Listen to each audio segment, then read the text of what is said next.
கிறிஸ்துவுக்கு அன்பான தேவ பிள்ளைகளே, மீண்டும் ஒரு விசை கூட ஆண்டவர் இன்னொரு நாளை கூட்டி கொடுத்திருக்கிறாங்க. அதற்காக நான் ஆண்டவரை நன்றியோடு துதிக்கிறேன். இந்த காலைக்கது நிகழ்ச்சி வாயிலாக மீண்டும் தேவனுடைய நாமத்து நிமித்தமாக உங்களோடு கூட இணைவதில் மிகுந்த மகிழ்ச்சி அடைகிறேன். இந்த நாள் நமக்கு வருகிற வாக்குத்தத்தம் எங்க அப்படின்னு சொன்னீங்கன்னா, உபாகமம் 26ஆம் அதிகாரம் 5வது வசனம். அப்பொழுது நீ உன் தேவனாகிய கர்த்தரின் சந்நிதியில் நின்று வசனித்து சொல்ல வேண்டியது என்னவென்றால், என் தகப்பன் அழிவுக்கு நேரான சீரிய தேசத்தனாயிருந்தான். அவன் கொஞ்சம் ஜனங்களோட எகிப்துக்கு போய் அவ்விடத்தில் பரதேசியா சஞ்சரித்து அங்க பெரிய பலத்த திரட்சியான ஜாதியானான். இங்க யாரை பத்தி சொல்லப்படுகிறது அப்படின்னு பாத்தீங்கன்னா, யாக்கோபை குறித்து சொல்லப்படுகிறது. நீங்க யாக்கோபை பாத்தீங்கன்னு சொன்னா, அவருடைய வாழ்க்கையில அநேக பள்ளங்கள் இருந்தாலும் கூட ஆண்டவரோடு போராடி அவர் என்ன செய்தார்? இஸ்ரவேல் என்று அழைக்கப்பட்டார். அவர் நிமித்தமாக என்னது? பெரிய இஸ்ரவேல் மக்கள், பெரிய கூட்டம். நீங்க பாத்தீங்கன்னு சொன்னா, அவங்க இருந்த இடத்துல என்னது? பஞ்சம் உண்டாதனால எங்க போறாங்க? எகிப்துக்கு போறாங்க. எகிப்துல போய் என்ன செய்யறாங்க அப்படின்னு சொன்னா, யார் மூலியமாக போறாங்க அப்படின்னு உங்களுக்கு எல்லாருக்கும் அந்த கதை தெரியும். கிறிஸ்தவ பிள்ளைகளுக்குலாம் நல்லா தெரியும். யோசேப்பு என்ன இருப்பாரு? அங்க அடிமையாக விற்கப்பட்ட பொழுது அங்க அவர் என்ன செய்யறாரு? ஆண்டவர் அவரை உயர்த்த நிமித்தம் யார் போய் ஜாயின் ஆகுறாங்க? அவருடைய உடன்பிறப்புகள், தந்தை எல்லாரும் அங்க போகும் பொழுது அங்க என்ன ஆகுதுன்னு சொன்னீங்கன்னா, இஸ்ரேல் மக்கள் பலுகி பெருகிறாங்க. அப்படி பலுகி பெருகும் பொழுது என்ன ஆகுறாங்கன்னா, அவங்க அடிமைப்படுத்தப்படுறாங்க. அவங்க என்ன செய்யறாங்க? அவங்கள ரொம்ப கொடூரமாக நடத்துறாங்க. அப்படி அந்த நடத்துற அந்த நாட்களில் என்ன சொல்றாரு அப்படின்னு சொன்னா, ஆண்டவர் அவங்களை என்ன செய்யறாரு? அவங்கள விடுவிக்கிறாரு. எப்படி விடுவிக்கிறாரு நினைச்சு பாருங்களேன். ஆண்டவர் ஆபிரகாமுக்கு வாக்குத்தத்தம் கொடுத்திருந்தாரு. உங்களுடைய சந்ததி எப்படி ஆக்க போறேன்? நான் வானத்தின் நட்சத்திரத்தை போல, கடலின் மணலை போல என்ன செய்வேன்? பெரிதா.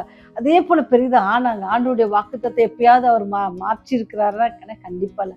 அவர் சொல்றதான் அவர் என்ன செய்வாரு? கண்டிப்பா எல்லாவற்றையும் நிறைவேற்ற வல்லவராக இருக்கார். அதே போலதான் பாத்தீங்கன்னா, நீங்க யாக்கோபுடைய வாழ்க்கையில அப்படி நிறைவேற்றி அவர் சொல்றாரு, நம்ம எப்படி பரதேசியா இருந்தோம், ஆண்டவர் சொல்றாரு, நான் என்ன செய்வேன்? உன்னை கானானுக்கு கொண்டு போவேன் அப்படின்ட்டு சொல்லி வாக்குத்தத்தம். நினைச்சு பாருங்க, மோசையை மாத்திரம் அவர் அனுப்பாவிட்டா என்ன ஆயிருந்திருக்கும்? மோசை என்ன செய்யறாரு? ஆண்டவர் தேர்ந்தெடுத்து எப்ப தந்து? குழந்தை பிறந்ததுல இருந்து ஆண்டவர் நியமித்திருக்கிறார். அநேக மாற்றங்கள் வாழ்க்கையில நடப்பட்டாலும் என்ன நடந்துச்சு அப்படின்னு சொன்னா, ஆண்டவர் செய்த நினைச்ச காரியம் அங்க நடக்குது. என்ன அப்படின்னு சொன்னா, ஆண்டவர் என்ன செய்யறாங்க? அந்த மக்களின் கூக்குரலை கேட்டு அவங்களுடைய அடிமைத்தனத்திலிருந்து அவங்களை என்ன செய்யறது? விடுதலையை அவர் கட்டளையிடுகிறார். நினைச்சு பாருங்க, மோசே போய் அவங்கள பார்வோன்கிட்ட கேட்டு வாதைகளை உண்டாக்கி எல்லாவற்றையும் கண்டு அதுக்கப்புறம் அவங்களை கொண்டு வழி நடத்திட்டு வர்றாங்க. அப்படி அந்த வழி நடத்துதல் யார் மூலயமா நடந்துச்சு அப்படின்னா, ஆண்டவருடைய கிருபையினாலதான். இதெல்லாம் நம்ம நினைச்சு பார்க்கணும். அவங்க வருகிற வழியிலும் பார்த்தீங்கன்னு சொன்னா, பெரிய சமுத்திரம். ஆண்டவர் அதை அவங்களுக்கு வெட்டாந்தரையாக மாற்றி தருவார். இதெல்லாம் நடக்கிற காரியமான கண்டிப்பா இல்லை. ஆனா அது ஆண்டவரால எல்லாமே முடியும். அவர் மாத்திரம் நம்மள வாழ்க்கையில இடைப்பட்டால் மாத்திரமே எல்லாமே என்ன செய்யும்? நடக்கும். அவர் இடைப்படலை அப்படின்னு சொன்னா நம்ம நிலைமை எப்படி இருந்துக்கும்? யோசித்து பாருங்க. நம்ம எவ்வளவு நன்றி உள்ளவர்களா இருக்கிறோம் ஆண்டவருக்கு. ஆண்டவருக்கு செலுத்துகிற காணிக்கையில எவ்வளவு நம்ம நன்றி உள்ளவர்களா இருக்கிறோம். நினைச்சு பாருங்க, ஆண்டவர் மாத்திரம் எனக்கு இந்த சுகம் பலன் எதுவும் தரல அப்படின்னு சொன்னா என்னால என்ன செய்ய முடியாது? கண்டிப்பா ஒரு ரூபா கூட என்னால என்ன செய்ய முடியாது? சம்பாதிக்க முடியாது. அப்ப நம்ம வாழ்க்கையில எப்படி இந்த மக்களுக்கு அவங்க சொல்றாங்க, அப்பொழுது நீ உன் தேவனாகிய கர்த்தருடைய சந்நிதியில் நின்று யோசித்து பாரு. ஆண்டவர் நமக்கு செய்த எல்லா நன்மைகளும் நம்ம யோசித்து பார்ப்போம். நம்ம யோசித்து பார்ப்போம் அப்படின்னு சொன்னா அது அளவில முடியாது. அதற்கு நம்ம தகுதியா இருப்போமா அப்படின்னு சொன்னாலும் அதுக்கு நம்ம தகுதியற்றவர். அப்படி இருந்த பொழுதிலும் ஆண்டவர் நம்ம மேல் வைத்த அன்பு நிமித்தமாக, அவர் நமக்கு வாக்குத்தத்தம் பண்ணித நிமித்தமாக அதை நிறைவேற்ற வல்லவராக இருப்பதனால அவர் என்ன சொல்றாருன்னு சொன்னா, இங்க அழகா சொல்றாங்க, நினைச்சு பாருங்க, நீங்க எவ்வளவு நன்றி எழுதியுள்ளவர்களா இருக்கிறீங்க. நம்ம நினைச்சு பார்த்தோம் அப்படின்னு சொன்னா ஆண்டவருக்கு நம்ம எவ்வளவு அன்பு செலுத்துவோம்ல. ஆண்டவர் நமக்கு ஒண்ணுமே நம்ம செய்யலான்னு நமக்கு நிறைய செஞ்சுட்டே இருக்கிறாங்க. அப்ப நம்ம எவ்வளவு நன்றி உள்ளவர்களாக நாம இருக்கணும். நம்ம வாழ்க்கையில நினைச்சு பாருங்க, ஆண்டவர் மாத்திரம் இடைப்படலை அப்படின்னு சொன்னா, நான் ஒரு கிறிஸ்துவ பெண்ணாக மாறல அப்படின்னு தான் என்னுடைய வாழ்க்கை எப்படி இருந்திருக்கும்? நான் ஒரு கிறிஸ்துவ மகனாக நான் மாறலைன்னா என்னுடைய வாழ்க்கை, என்னுடைய வேலை ஸ்தலம் எங்க இருந்திருக்கும்? என்னுடைய நண்பர்கள் எப்படிப்பட்டவர்களா இருப்பாங்க? நான் எத்தனை தீய பழக்கத்திற்கு உட்பட்டிருப்பேன். ஏன்னா நம்ம வாழ்கிற நாட்கள்ல அநேக காரியங்கள் நம்ம சுற்றி இருக்குல்ல, மாட்டி இருப்போம், தீய பழக்கத்துல இருந்திருப்போம், தீய உறவுகளோடு இருந்திருப்போம். நிறைய காரியங்கள் நம்ம வாழ்க்கையில நடந்திருக்கும். இப்பேற்பட்ட காரியங்கள் எல்லாத்துக்காக நம்ம என்ன செய்யணும் அப்படின்னு சொன்னால், அப்படி நம்ம நினச்சி பார்க்கணும். ஆண்டவர் மாத்திரம் என் வாழ்க்கையில் குறுக்கிடாவிட்டால் என்னுடைய நிலைமை எப்படி இருந்திருக்கும், என்னுடைய குடும்பம் எப்படி இருந்திருக்கும், என்னுடைய பிள்ளைகள் எப்படி இருந்திருப்பாங்க, எனக்கு எப்பேற்பட்ட கணவர் கிடைச்சிருப்பார், அல்லது நான் எப்பேற்பட்ட சில வேளை நம்ம சொல்கிறோம்ல, நிறைய பேர் நான் சொல்ல கேட்டிருக்கிறேன். நாங்கள் என்ன செஞ்சோம், இந்த ஆண்டவரை ஏற்றுக்கொண்டதற்காக நிஜமாகவே அவங்க ஆண்டவர் மேல் வைத்த அன்பு நிமித்தமாக, ஆண்டவர் அவங்களுக்கு செய்த நன்மைகளை நினைத்த நிமித்தமாக அவங்க என்ன செய்வாங்க, சிலர்லாம் என்ன செய்வாங்கன்னா, பெரிய வேலையை, பெரிய ஸ்தாபனத்திலிருந்து பெரிய வேலைகள் அல்லது அரசாங்க வேலைகள் எல்லாவற்றையும் என்ன செய்வாங்க, அற்பமாக என்ன செய்ய விட்டு வருவாங்க. ஏன்னு சொன்னால், ஆண்டவர் அவர்கள் செய்த எல்லா காரியத்தையும் அவங்க நன்றி அறிதலோடு, நான் எப்படி இருந்தேன், ஒருவேளை நினச்சிருக்கலாம், நான் அங்கே போயிருந்தேன் இந்நேரம் ஒரு நிறைய சம்பளம் வாங்கியிருந்துருக்கலாம், எனக்கு நிறைய நான் ஒரு சொந்த வீடு வாங்கி எல்லாம் நினைக்கலாம். அது எல்லாத்துக்கும் மத்தியில் இன்னைக்கு நம்ம ஆசீர்வாதமாக ஆண்டவர் வைத்திருக்கிறார். இன்றைக்கு நம்ம ஆண்டவர் சுகத்தோடு வைத்திருக்கிறார். நினச்சி பாருங்கள், நம்ம வியாதி இல்லாமல் இருக்கிறது பெரிய ஒரு கிருபை. ஏன்னா நம்ம சுற்றிலும் என்னது மாசு அடைந்த ஒரு உலகத்தில் நம்ம வாழ்ந்துட்டு இருக்கோம். அப்படி அந்த இடத்துல நம்ம ஆண்டவர் பாதுகாக்கிறாங்க. அப்போ அவர் நம்ம என்ன செய்யமா நின்று யோசித்து பார்க்கணும். சில நடக்காத சில காரியங்கள் அதெல்லாம் நினச்சி என்ன செஞ்சக்கூடாது, நம்ம பின் வாங்கிட்டு போயிடக்கூடாது. அதனால நம்ம நன்றி உள்ளவர்களாக, ஆண்டவரே இந்த காரியம் எனக்கு நீங்கள் செய்யலைனா கூட பரவாயில்ல, ஆண்டவரே நீங்கள் எனக்கு இதை செஞ்சுருக்கீங்க, அதற்காக நான் உண்மை துதிக்கிறேன். ஒவ்வொரு நாளும் நம்ம படுத்து எந்திக்கிறதே ஆண்டவருடைய சுத்த கிருபை. அந்த கிருபை இல்லைன்னு சொன்னால் நம்மளால் என்ன செய்ய முடியாது, உயிரோடு கூட நம்மளால் இருக்க முடியாது. அப்போ நம்ம என்ன செய்யணுமா, ஆண்டவர் எப்படி அடிமைதனத்தில் இருந்த பிள்ளைகள் வாழ்க்கையில் இடைப்பட்டாரோ அதே போல் அதே தேவன் உங்களை என்னை நோக்கி பார்த்துருக்கிறார். நம்முடைய வாழ்க்கையிலும் அவர் இடைப்படுவார். அவர் இடைப்படும் பொழுது என்ன செய்யும், நம்மை சுற்றி இருக்கிற எல்லா காரியங்களும் என்ன செய்யும், நீக்கப்பட்டு எப்படி சுதந்திரமாக அவங்க என்ன செஞ்சாங்களா, கானானை சென்றடைறதுக்கு வழியில் எத்தனையோ பிரச்சனைகள் எல்லாவற்றிலும் யார், அவரே கூட இருந்து பகலிலே என்னது மேகஸ்தம்பமாகவும் இரவிலே அக்னி ஸ்தம்பமாகவும் வழிநடத்தின தேவன். அதே தேவன் இஸ்ரேல் மக்களை வழிநடத்தும் தேவன் இன்றும் உயிரோடு இருக்கிறார். உங்களை இன்னும் வழிநடத்த உங்களுடைய வாழ்க்கையில ஒருவேளை உங்களுக்கு மேகஸ்தம்பம் தேவைன்னா அவரே வருவார், ஒருவேளை உங்களுக்கு அக்னி ஸ்தம்பம் தேவைன்னா அவரே வருவார். அவரே எல்லா காரியத்தையும் செய்ய வல்லவராக இருக்கார். ஆனால் நீங்கள் நன்றி உள்ளவர்களாக இருக்கீங்களா?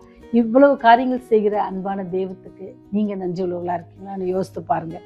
ஏன்னு சொன்னால், நம்மளோட வாழ்க்கையில் ஒவ்வொரு காரியமும் நம்ம செய்யும் பொழுது ஆண்டவர், நீங்கள் பார்த்தீங்கன்னா வேதாகமத்தில் ஆதி காலத்தில் பார்த்தீங்கன்னு சொன்னால், வயல்வெளியெல்லாம் அறுக்கும் பொழுது என்ன செய்வாங்களாம், ஓரத்தில் இருக்கிறது கொஞ்சம் கொஞ்சம் காரியத்தை கதிர்களெல்லாம் விட்டுட்டு போவாங்க. ஏன்னு சொன்னால், அது யாருக்கு, எந்த நிலமும் இல்லாதபடி அல்லது வருமானம் இல்லாத இருக்கிறவங்க, ஆகாரம் இல்லாதவங்க அதை பொறுக்கி கொள்வாங்க அப்படின்னு சொல்லி. ஒருவேளை பழமாக இருந்தாலும் பழங்களை, சில பழங்களை விட்டுருவாங்க, ஏன்னா பழங்கள் வாங்க முடியாதவங்க.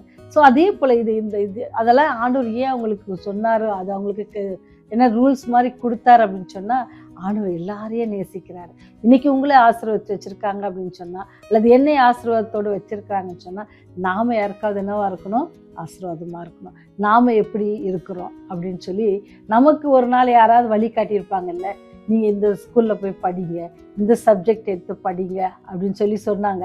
அது நிமித்தம் நம்ம படித்து இன்றைக்கி என்ன, அது ஒரு பெரிய உத்தியோகத்துலையோ அல்லது பெரிய ஆஃபீஸராகவும் இருக்கலாம். அப்படி இருக்கும் பொழுது என்ன செய்யணுமா, நமக்கு உதவி பண்ணவங்களை மறக்கக்கூடாது.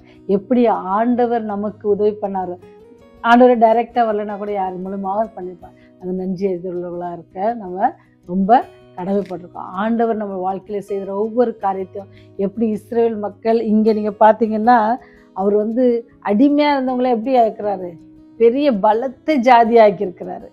சரிங்களா?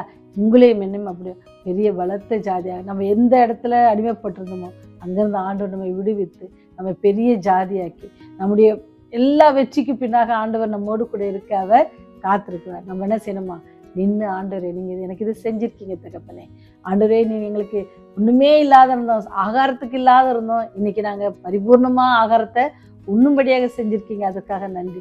எத்தனை தடவை நம்ம ஆண்டவருக்கு நன்றி சொன்னாலும் என்னது போதாது, 1000 நாவுகள் போதாது ஐயா.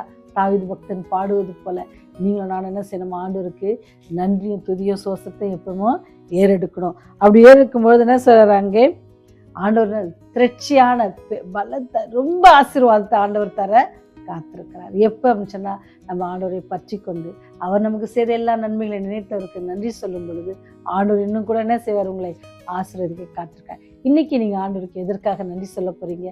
என்று நீங்களே யோசித்து ஒவ்வொருத்தருக்கும் ஒவ்வொரு நன்றிதல் இருக்குல்ல. எனக்கு இன்னைக்கு உயிரோடு வச்சிருக்கிறார் பார்த்தீங்களா, இன்னொரு நாளை காணும்படி செய்திருக்கிறார். சுவாசிப்பதற்கான காற்று எனக்கு நிறுத்தாமல் தந்துட்டு இருக்கிறாங்க. அதற்காக நான் ஆண்டவரை துதிக்கிறேன், சுவாசிக்கிறேன். நீங்களும் அதே மாதிரி நிறைய காரியங்கள் இருக்குல்ல, ஜெபத்தில் அவருக்கு நன்றி சொல்லுங்க. ஜெபம் செய்வோம். நன்றி தகப்பனே, 1000 நாவுகள் போதாத ஐயா. நீர் எங்களுக்கு காட்டின அல்லது நீர் எங்கள் மேல் வைத்த அன்புக்கு ஆண்டவரே, இது எங்களுக்கு பாராட்டின கிருபை பெரிது ராஜா. ஒவ்வொரு நாளும் உண்ண உணவு, உடுக்க உடை, இருக்க இடம் குறையில்லாமல் நீங்க கொடுத்திருக்கீங்க. அதற்காக உமக்கு நன்றியோடு துதிக்கிறோம் ஆண்டவரே. எங்களுக்கு நல்ல சுகம், பலன், ஜீவனை கொடுத்திருக்கீங்க. அதற்காக உண்மை நன்றியோடு துதிக்கிறோம். எங்களுடைய கை கால்கள் நல்ல முறையில் இருக்கிறது கர்த்தாவே, அதற்காக உண்மைக்கு நன்றியோடு துதிக்கிறோம் ராஜா. எங்கள் வாழ்க்கையில நீ எவ்வளோ நன்மைகள் செய்திருக்கீங்க சாமி, அதற்காக உண்மை நன்றியோடு துதிக்கிறோம்.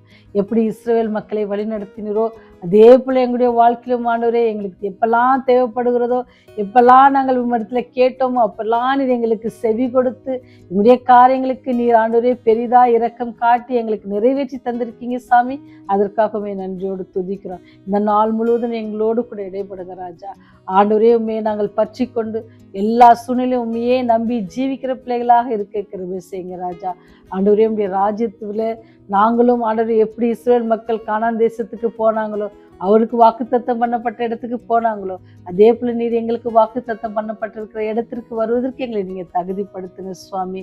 எங்களுக்காக வாசஸ்தலத்தை நீங்க கட்டியிருக்கிறீங்க, வந்து கூப்பிட்டு போவேன்னு சொல்லியிருக்கீங்க சாமி. நீல அழைத்து கொண்டு போகும் பொழுது ஆண்டவரே, நாங்களும் அந்த கூட்டத்தில் இருக்க, இந்த செய்தி கேட்கிற பிள்ளைகளும் இருக்க நீங்க கிருபை செய்யுங்க. மனபாரத்தோடு வேதனையோடு எங்கள் வாழ்க்கையில ஆண்டவர் இடைப்பட வேண்டும் என்று சொல்லி கேட்கிற ஒவ்வொரு பிள்ளையுடைய வாழ்க்கையிலும் ஆண்டவரே நீர் இடைப்பட்டு ஆண்டவரே அவருடைய காரியங்கள் எல்லாவற்றையும் நிவர்த்தி செய்து அவருடைய தேவைகள் எல்லாத்தையும் நீ சந்திக்க வேண்டுமா கெஞ்சி மன்றாடுங்க தகப்பனே. ஒன்றுக்கும் உதவாத பாவிகளாக எங்கள் மேல் உடைய கிருபை மட்டுமா இருப்பதற்காக நன்றி செலுத்துகிறோம். பாதுகாத்து கொள்ளுங்க, எங்களுடைய பாவங்களை மன்னித்தருளுங்க ராஜா. உடைய ராஜ்யத்துல எங்களை நினைத்தரல வேண்டுமா இயேசுவின் வழியை ஜெபிக்கிறோம் ஜீவனுள்ள நல்ல தகப்பனே. ஆமென்.